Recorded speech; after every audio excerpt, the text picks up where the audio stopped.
A lot of self-care advice often consists of running yourself a hot bath or lighting some candles and sitting wrapped up in a throw reading a book. And I'm definitely not against any of those things. For some people, they can be really helpful. However, not everyone benefits from these self-care techniques. And so in this video, I wanted to take you through some practical self-care habits that you can build which will have benefits for you over the long term. So habit number 1 is to practice personal boundaries. I have been a people pleaser over the years. I used to say yes to things that I really wanted to say no to, but over time I've got a lot better at saying no. And the way I started thinking about this was a book I read by Greg McKeown called Essentialism, which I'll link to down in the description. And he talked about when we say yes to things, we're saying no to other things. When we say yes to something that we really don't want to do, then we could be using that time for something that we really want to do. And I'm not saying that we don't have obligations in life and there aren't things that we have to do from time to time that we really don't want to do. And I'm not talking about that. But if you're somebody who consistently says yes and puts other people's needs and wants before your own, then you're likely going to start resenting people, feeling burnt out maybe because you're overcommitting to other people rather than getting your own stuff done. So learning to say no is a really important self-care skill. And Greg McKeown talks in his book about ways that you can say no without necessarily saying no. So I highly recommend you check out the book so you can read more about it. Habit number 2 is to practice self-compassion. Now, compassion can be a word that can bring up some awkward feelings in people. The definition of compassion is about being able to acknowledge the suffering in ourselves and others and make a commitment to alleviate that suffering. It's about being kinder to ourselves, and it's not about letting ourselves off the hook if we make mistakes, but often what I found is that when I make a mistake, I can really be critical about it to myself. I beat myself up, I put myself down, and that doesn't help me. That just makes me feel guilt and shame, and it doesn't help me solve the problem or think about what I'd do differently in future. Whereas when I come at it from a kinder perspective and I think about, well, I'm only human,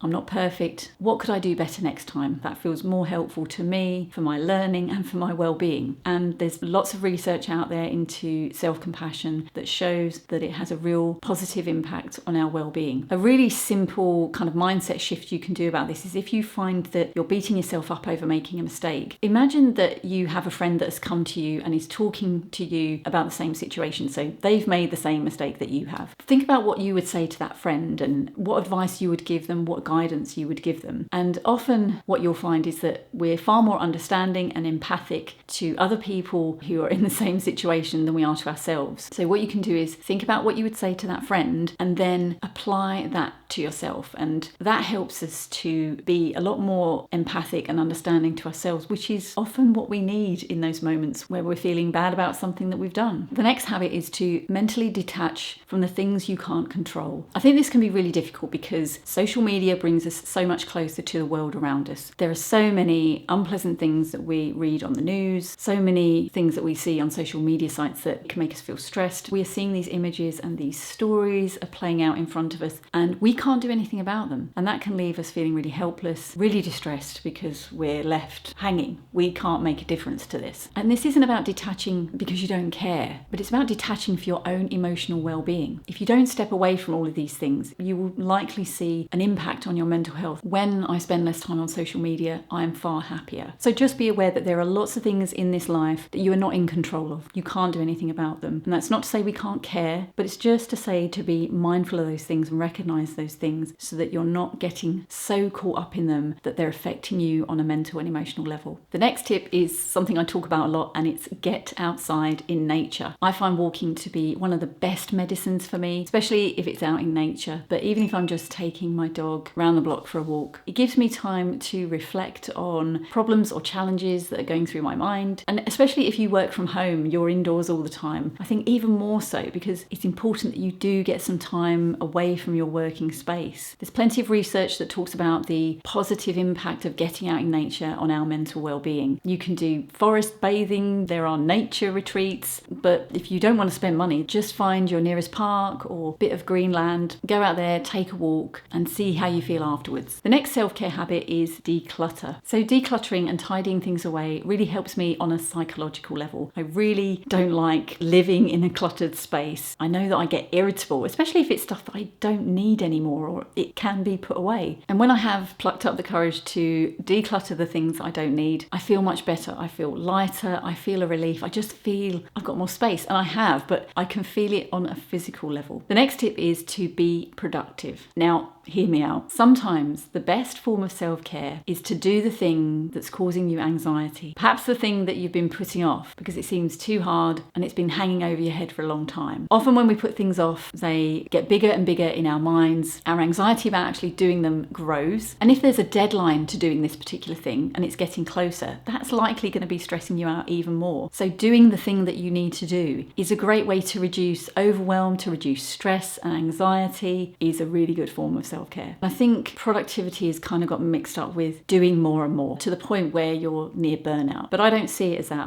I feel that productivity is about doing the things that matter, not doing lots of little things that really don't get you anywhere or things that you don't want to do, but really honing in on the things that are going to make the most difference. And if you want to find out some ways that minimalism can actually help you to be more productive, then check out the video that's on the screen. Thanks so much for watching, and I'll see you again soon.